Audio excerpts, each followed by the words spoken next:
ज्ञानदीप विद्यालय के इस यूट्यूब चैनल पर आप सबका स्वागत है।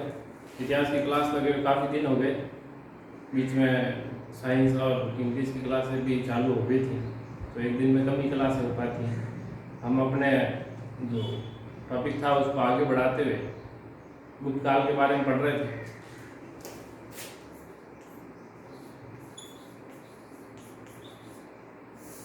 तीन शासकों के बारे में पढ़ लिया था, ठीक है। जो प्रमुख मतलब दो शासक हुए थे, वैसे अगर सही ढंग से देखा जाए तो हमने एक तो श्रीगुप्त के बारे में देखा था, फिर घटोत्कच,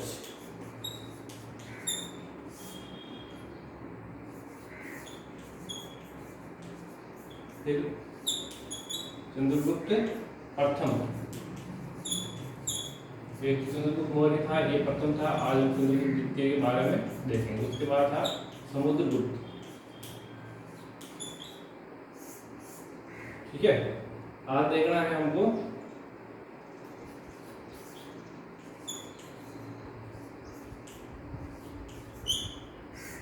चंद्रगुप्त द्वितीय।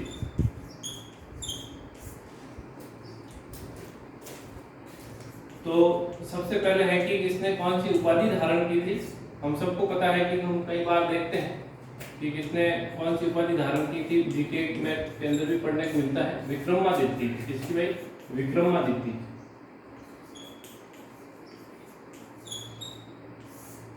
विक्रमादित्य की उपाधि धारण करता है।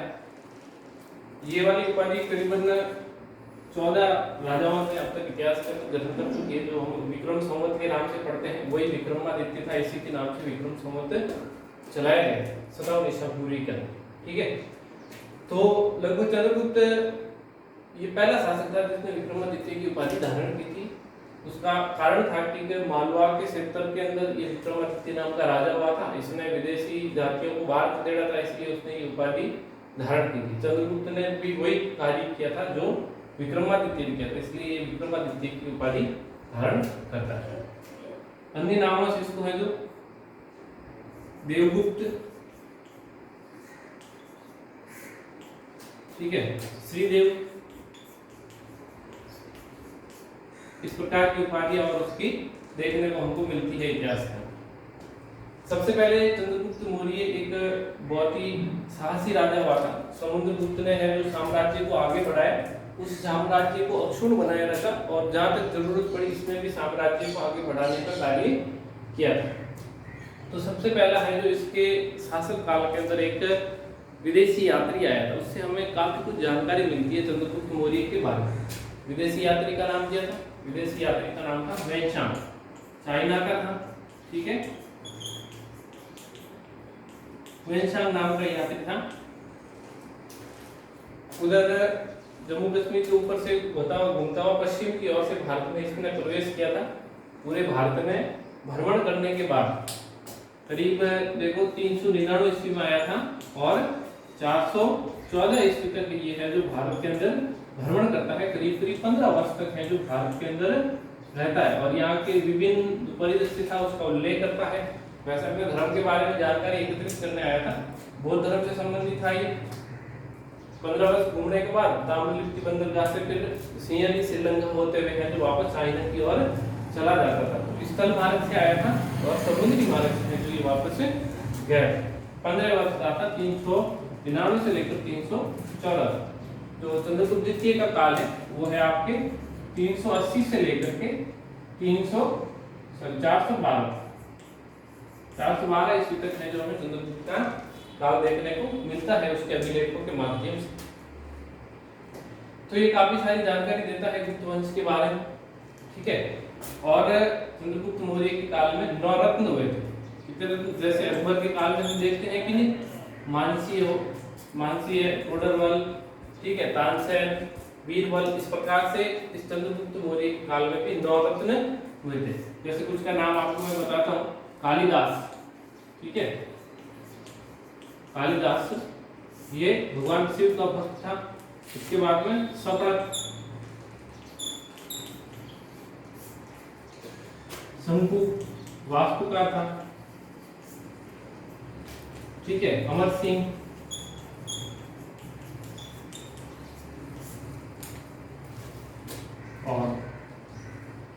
किसी का नाम तो आपने सुना ही होगा, धन्वंतरी।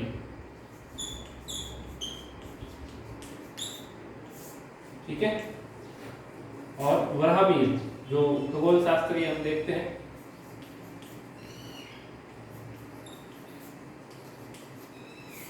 वराहमिहिर और वररुचि। ठीक है, वेताल भट्ट,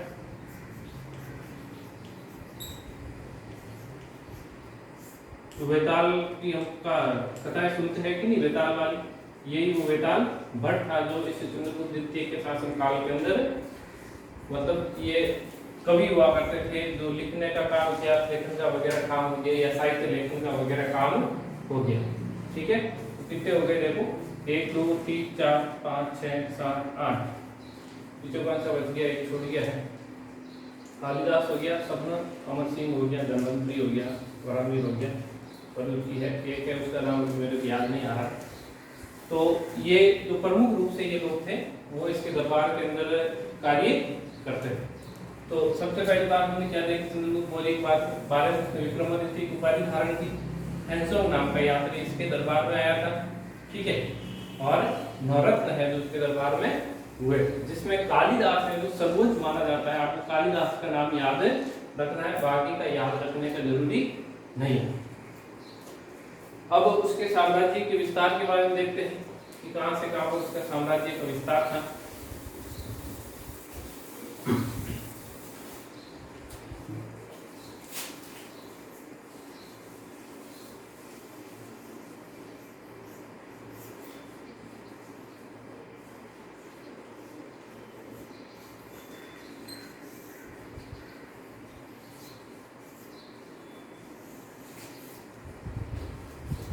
यहाँ मगध ही उसका केंद्र माना जाता था। मैंने कहा था प्राचीन समय में जो प्रमुख शक्तिशाली केंद्र होता था शासकों का, वो मगध ही होता था।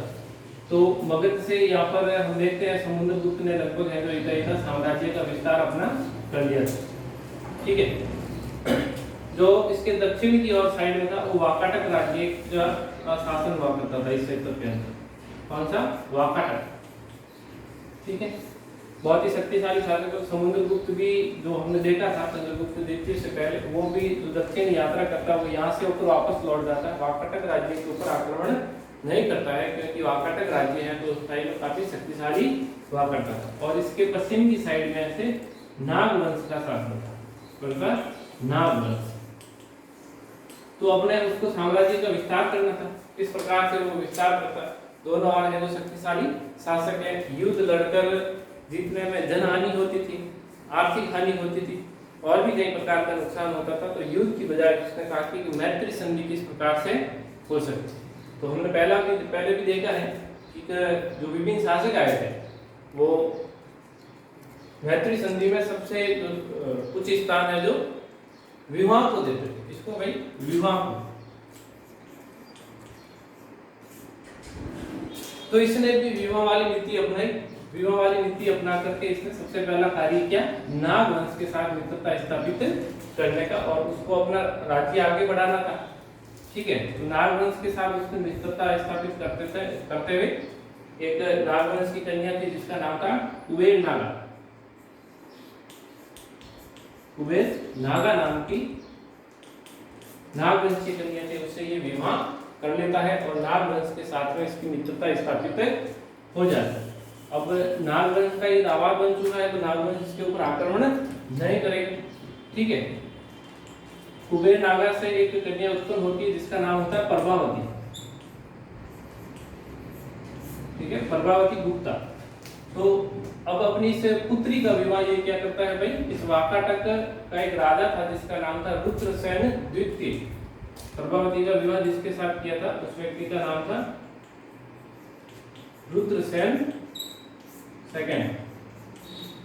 ठीक है, उसके साथ में अपनी पुत्री प्रभावती का विवाह करके वाकाटक राज्य के ऊपर की है जो ये अपना प्रभुत्व स्थापित कर लेता। तो दूसरा विवाह किसका था? प्रभावती का। ध्यान रखना दोनों में, ये चंद्रगुप्त द्वितीय की पत्नी है और ये चंद्रगुप्त द्वितीय की पुत्री है। ठीक है, तो जब इस प्रभावती का विवाह वाकाटक नरेश रुद्र संजित्य के साथ में होता है, तो ये ज्यादा जीवित नहीं रह पाता, 5 साल ही शासन कर पाता है। ठीक है, 385 से लेकर के 390 तक है जो ये शासन कर पाता है, उसके बाद में इसकी मृत्यु हो जाती है। अब प्रभावती का शासन संभालने के लिए कोई है नहीं, तो पुत्री का राज्य विकट स्थिति के अंदर है, तो सीधी सी बात है कि पिता उसकी सहायता करेगा। तो पिता है अपनी पुत्री के राज्य का प्रशासन चलाने के लिए अपने यहाँ से प्रशासक भेजता है, लोगों को भेजता है कि जाकर के प्रभावती के राज्य को संभालो, क्योंकि इसके पुत्र इतने बड़े नहीं थे कि वाकाटक राज्य की बागडोर अपने हाथ में ले सके, और राज्य काफी बड़ा था, शक्तिशाली भी था, अपनी ताकत भी रखता था। तो इस प्रकार से है जो अब पिता और पुत्री के राज्य की सीमाएं लगने लगी, तो इसमें सीधी सी बात है कि दुश्मनी होगी नहीं। तो मैत्री संबंध के हिसाब से चंद्रगुप्त द्वितीय ने है जो अपने राज्य को बढ़ा करके साम्राज्य को इतना विशाल कर दिया।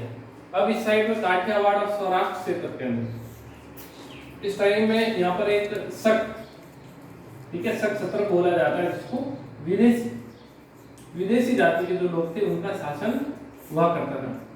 शक आतुर थे भारत के अंदर घुसने के, या काठियावाड़ सौराष्ट्र क्षेत्र तक उनका शासन था। अब क्या करता है कि चंद्रगुप्त द्वितीय प्रभावती के साथ में मिलकर इन शकों को है जो यहाँ से सौराष्ट्र से बाहर खदेड़ देता है। ये उसकी सबसे जो बड़ी थी सफलता प्राप्त है उसने की थी युद्ध नीति के माध्यम से। ठीक है, तो अब है जो सौराष्ट्र भी उसका हो गया, जो काठियावाड़ जूनागढ़ देखते हैं कि नहीं, हम जूनागढ़ अभिलेख जो यही सौराष्ट्र काठियावाड़ से हमको प्राप्त होता है, जिसके बारे में हमें विभिन्न इतिहास के वंशों के बारे में जानकारी मिलती है। तो इनको यहाँ से भगाकर है जो पीछे खदेड़ देता है शक सत्रों को, कौन भाई, चंद्रगुप्त द्वितीय। तो अपने साम्राज्य का विस्तार ये यहाँ तक बढ़ा लेते हैं। इस प्रकार से प्रभावती के माध्यम से अपने साम्राज्य का ये विस्तार करता है। विवाह नीति अपनाने की वजह से इसको काफी फायदा हुआ। ठीक है, जब युद्ध विजय प्राप्त करता है तो विजय के उपलक्ष्य में ये क्या करता है, हमने देखा था कि समुद्रगुप्त के समय में यहाँ 9 राज्य थे, गणतंत्र थे, 9 राज्य, इसको हम क्या बोलते हैं भाई, गणतंत्र राज्य थे। उन गणतंत्र राज्यों का कई शकों के साथ में मिलकर अपने राज्य के ऊपर अटैक नहीं कर देते, इसलिए उनको अपने राज्य के अंदर ये मिला लेता है, ये कार्य भी यह करता है। और विजय के उपलक्ष्य में सबसे बड़ी बात है कि ये चांदी के सिक्के चला, किसके भाई, चांदी के सिक्के। गुप्त वंश में सबसे पहला ये शासक हुआ था जिसने चांदी के सिक्के चलाए। ठीक है ना, रजत के सिक्के या चांदी के सिक्के। इससे पहले जितने भी शासक हुए थे उन शासकों ने जो सोने के सिक्के चलाए थे, चांदी के सिक्के नहीं चलाए थे। ये पहला शासक हुआ था जो इस क्षेत्र के अंदर अपने चांदी के सिक्के चलाते। ये भी ध्यान रखना कि केवल इस पश्चिमी क्षेत्र के अंदर ही है जो चांदी के सिक्के चलाता है। आगे कुमारगुप्त आएगा, वो दक्षिण क्षेत्र के अंदर है जो चांदी के सिक्के जारी करेगा। तो इससे पहले के शासकों ने सोने के सिक्के चलाए थे, इसने पहली बार चांदी के सिक्के चलाए थे। ये बात ध्यान रखना कि सबसे पहले चांदी के सिक्के चलाने वाला कौन, चंद्रगुप्त द्वितीय। चांदी से चंद्रगुप्त याद रह जाएगा, और चांदी दूसरे दर्जे का धातु होता है, सोना प्रथम दर्जे का धातु होता है, उसके माध्यम से आप याद रख लेना। ठीक है, सिक्के चलाने ये विवाह, तो कितने कीवर्ड होंगे देखो। इतिहास में याद करने का सबसे अच्छा तरीका है कीवर्ड जो मैं आपको दे रहा हूँ। जैसे हैंसोंग आपने याद कर लिया, नौरत्न यहाँ लिखा हुआ था, मैंने मिटा दिया। ठीक है, फिर से लिख देता हूँ एक बार। नौरत्न जो उसके दरबार में हुए थे, नौरत्न, हैंसोंग, विवाह, विजय और नौरत्न, सिक्के भी कीवर्ड आप ले सकते हो। इसके माध्यम से आपने सिर्फ याद किया रखना सिक्के, सिक्के से फिर क्या याद रखना, पश्चिम क्षेत्र के अंदर उसने है जो सिक्के चलाए थे। ठीक है, और एक इसका जो अभिलेख मिलता है सहगोरा, कहां से भाई, महरुली का। सहगोरा का चंद्रगुप्त मौर्य से संबंधित था। महरुली लोह स्तंभ,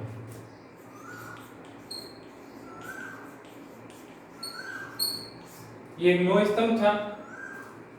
लोह स्तंभ है मतलब आज भी जो कुतुब मीनार है वहां पर इसको खड़ा किया गया है, दिल्ली के अंदर कुतुब मीनार वाले परिसर के अंदर, उसको महरौली का लोह स्तंभ बोला जाता है। तो उसी लोह स्तंभ से हम कई बार विज्ञान में भी पढ़ते हैं कि हमारे पूर्वजों के पास उच्च श्रेणी का लोह धातु बनाने की कला विकसित की। तो इसी दो स्तंभ के माध्यम से हमें वो जानकारी मिलती है कि आज भी वो दो स्तंभ है जो बिना जंग लगे खड़ा है। इसके ऊपर चंद्रगुप्त द्वितीय के बारे में वैसे पूरा चंद्रगुप्त नहीं लिखा हुआ, सिर्फ चंद्र लिखा हुआ है, ठीक है, चंद्र नाम के राजा का नाम लिखा हुआ है। और ये लिखा हुआ है कि बैक्टीरिया जो अफगानिस्तान के आसपास का क्षेत्र था वहां से लेकर के बंगाल तक जो है इस राजा का शासन फैला हुआ था।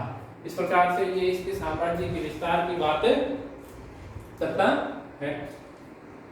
तो एक बार कीवर्ड में आपको फिर से बता देता हूँ कि क्या क्या उसने किया था।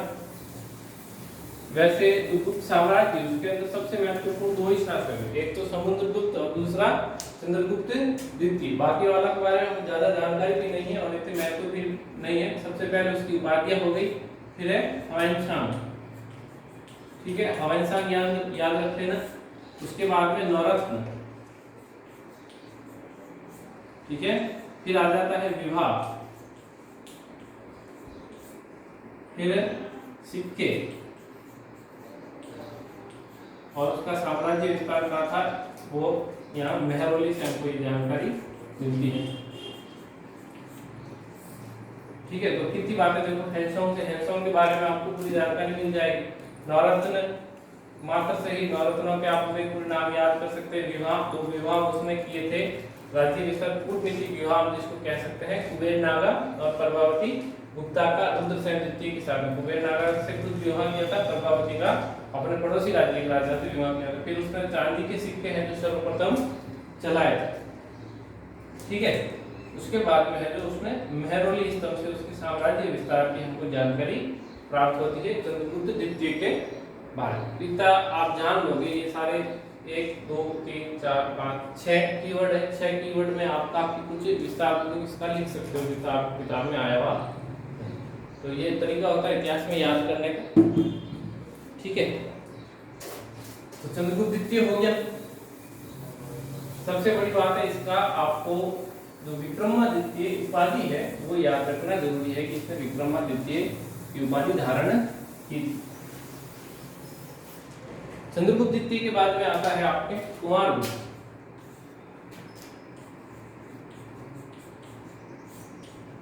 जिस प्रकार से राजकुमार होता है, ज्यादा कामकाज नहीं करता है राजा का बेटा होने की वजह से, ठीक है, तो ये कुमारगुप्त भी ज्यादा काम नहीं करता है।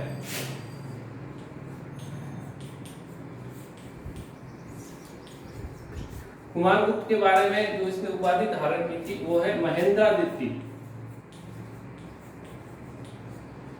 महेंद्रादित्य ये इसकी उपाधि धारण की गई थी अभिलेखों में। और सबसे ज्यादा अभिलेख है जो इसी व्यक्ति का हमको प्राप्त होते हैं। अपने पिता के बाद में गद्दी पर बैठा था, ठीक है, सबसे ज्यादा इसी व्यक्ति के हमें अभिलेख प्राप्त होते हैं। फिर एक जगह है राजस्थान के भरतपुर में, कहाँ, भरतपुर, अपना राजस्थान वाला है भरतपुर, जगह का नाम है बयाना, ठीक है। बयाना से एक ऐसा मृत भांड मिलता है, मतलब माटी का घड़ा मिला, उसके अंदर जो सोने के सिक्के या चांदी के सिक्के, कई सारे सिक्के भरे हुए। उन सब सिक्कों का संबंध ज्यादातर किसे है, गुप्त वंश से संबंधित राजाओं में। तो उसमें सबसे ज्यादा सिक्के हम कुमारगुप्त के मिलते हैं, करीब करीब 623 सिक्के, कितने भाई, 623 सिक्के हैं जो केवल कुमारगुप्त के मिलते हैं।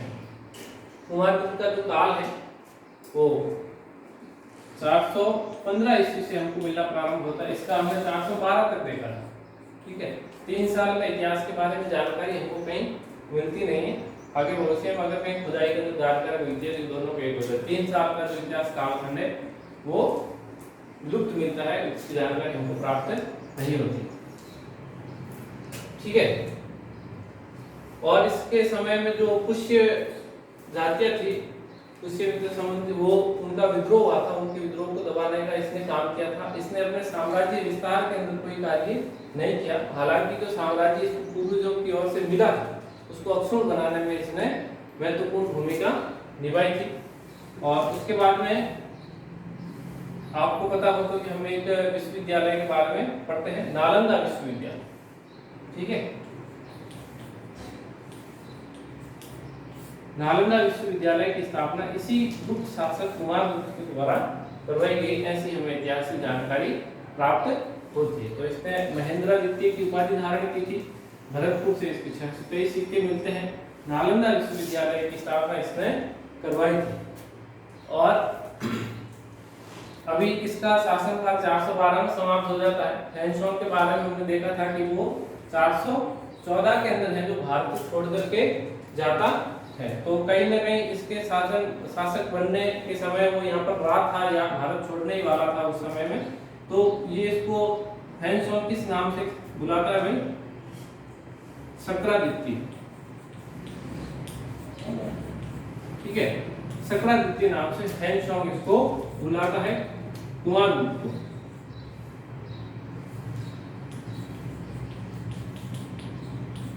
जो चीनी यात्री आया था विदेशी, वो इसको सक्रादित्य के नाम से बुलाता।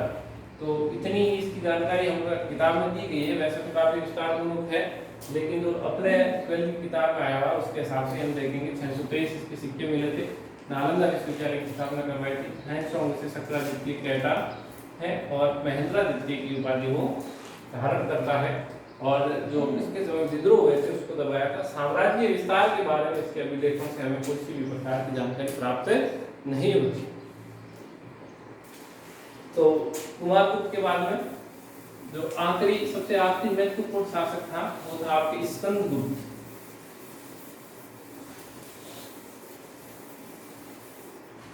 ठीक है, उसके बाद में कई सारे शासक आते हैं, लेकिन धीरे धीरे है जो गुप्त साम्राज्य समाप्त हो जाता है। उनके बारे में पढ़ना इतना महत्वपूर्ण नहीं है। तो ये ऊपर वाले भी दो महत्वपूर्ण नहीं है ज्यादा।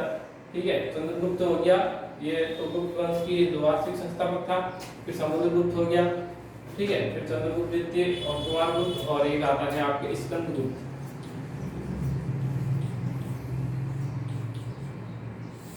ठीक है,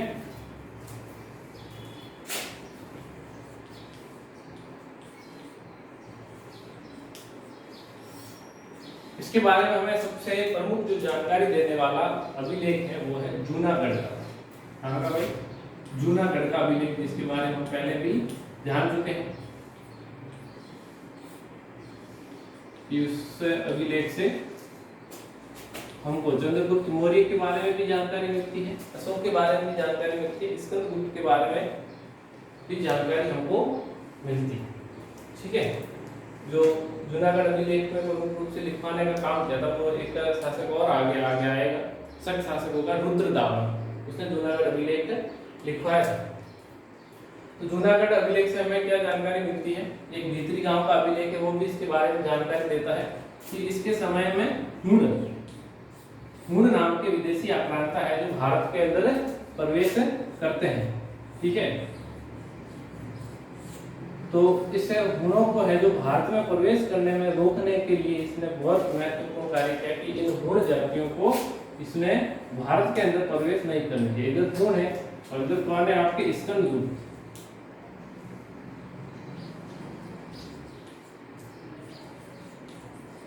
ठीक है, स्कंदगुप्त इनको भारत में प्रवेश करने से है जो रोक करके रखता है। और काफी लंबा संघर्ष चलता है इनके बीच में।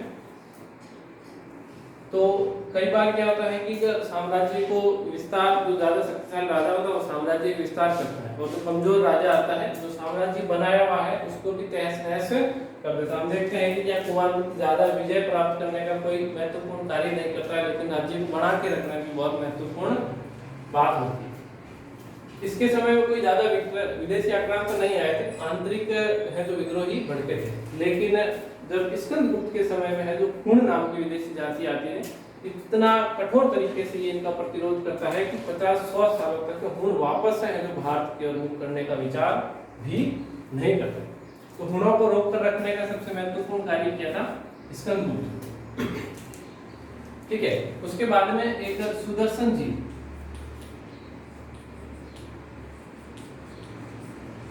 इतिहास के अंदर बहुत महत्वपूर्ण है ये झील, क्योंकि जो इसका निर्माण करवाया था वो चंद्रगुप्त मौर्य के जो राजा हुए थे उस पुष्यगुप्त वैश्य। हम चंद्रगुप्त मौर्य के समय में देख चुके हैं। तो चंद्रगुप्त मौर्य के समय में इस झील का निर्माण करवाने वाले राजा का नाम क्या था भाई? पुष्यगुप्त वैश्य। ठीक है, किसके समय में इसने निर्माण करवाया था? चंद्रगुप्त मौर्य के समय। और अशोक के बारे में भी, इस झील के बारे में जानकारी मिलती है। अशोक का एक जो सेनापति था, या हम कह सकते हैं कि उस क्षेत्र का जो राज्यपाल था उसका नाम था, ठीक है, तो वो अशोक के समय में हुआ था। अशोक ने इसके माध्यम से, तो शास्त्र के माध्यम से जो इस झील का मरम्मत करवाया, निर्माण करवाने का कार्य किया। पुष्यगुप्त वैश्य ने सबसे पहले निर्माण करवाया था मौर्य काल, और अशोक मौर्य के काल में उसने है जो इस झील की मरम्मत करवाई, ठीक है। उसके बाद में आता है आपके रुद्रदामन।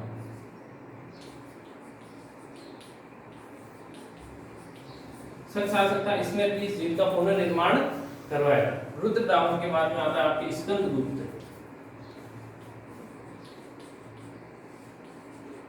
स्कंदगुप्त के समय में यहाँ जो काठियावाड़ क्षेत्र का जो राज्यपाल था, उस राज्यपाल का नाम था आपके पर्णदत्त। क्या नाम था भाई? पर्णदत्त नाम का राज्यपाल था। और इस पर्णदत्त जो इसने पूरा एक काठियावाड़ का क्षेत्र संभाल रखा था, इसका एक पुत्र था जिसका नाम था चक्रपाली, ठीक है।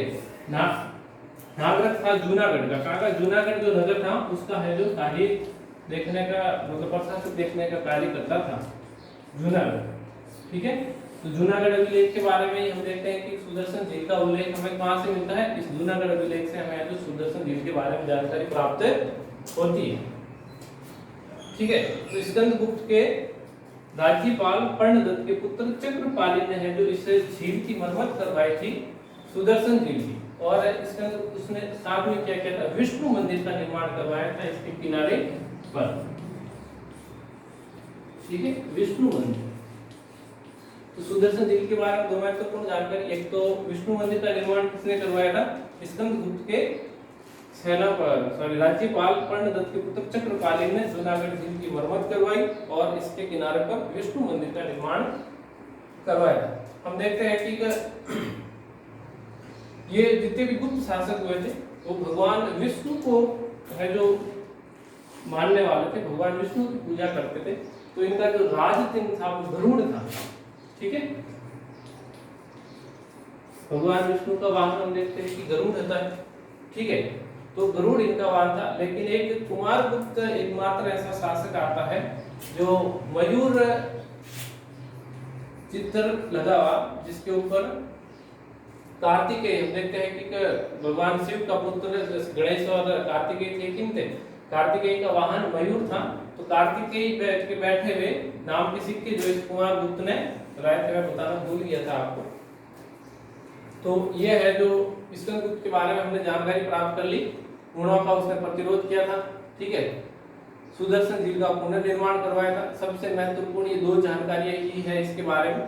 और जब चंद्रगुप्त ने, यहाँ पर हम देखते हैं कि इस क्षेत्र में नाग और वाकाटक जो वापस स्वतंत्र होकर के स्कंदगुप्त है जो गुप्त साम्राज्य के ऊपर अटैक करने के लिए तैयार हो जाते हैं, तो इन जातियों को भी है जो पीछे धकेल करके अपने पूरे इस गुप्त साम्राज्य की उसने क्या की भाई? रक्षा। इसके बाद में कोई ज्यादा शक्तिशाली शासक है जो आता नहीं है और धीरे धीरे है जो गुप्त साम्राज्य समाप्त हो जाता है। जितने भी गुप्त राज्य के महत्वपूर्ण राजा थे उनके बारे में हमें जानकारी प्राप्त कर ली है। आगे आपकी किताब में भी नहीं दिया हुआ है और ज्यादा उपयोगी भी नहीं है। इसके बारे में हम जो गुप्त काल की चित्रकला है, वास्तुकला है, ठीक है, साहित्य है, उसके बारे में जानकारी प्राप्त करेंगे। जो राजनीतिक कौशल जितना भी था गुप्त काल का, वो आपके 2 क्लास के अंदर समाप्त हो गया है। तो व्यवस्थित रूप से हमने मौर्य काल के बारे में पढ़ लिया, मौर्य काल का प्रशासन देख लिया, गुप्त काल के राजनीतिक भाग को 2 भागों में पढ़ करके हमने पूर्ण कर लिया। अब आगे का जो साहित्य का है वो आगे वाली क्लास में देखेंगे। इस बार क्लास थोड़ी ज्यादा लेट होगी, प्रयास करेंगे कि अगले बार समय पर आपकी क्लास लग जाए। धन्यवाद।